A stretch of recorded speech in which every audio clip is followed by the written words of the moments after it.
And Hervé Léger, Exec, is under fire after saying voluptuous women or lesbians should not wear the brand's form-fitting style. I'm Krystin Goodwin for Buzz60. The brand's bodycon dress is a hot item worn by some of the biggest names in showbiz. But in an interview with the Daily Mail, the brand's UK director Patrick Cordair listed the types of women he thinks should not be sporting the fitted frock, saying the dress should not be worn by voluptuous women or women with very prominent hips and a very flat chest. And if you're a committed lesbian and you're wearing trousers all your life, you won't want to buy a Léger dress. Lesbians would want to be rather butch or leisurely. Seriously?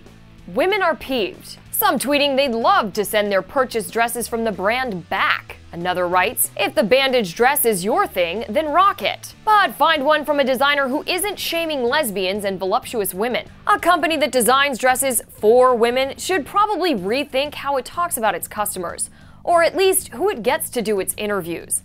Buzz60, now you know, pass it on.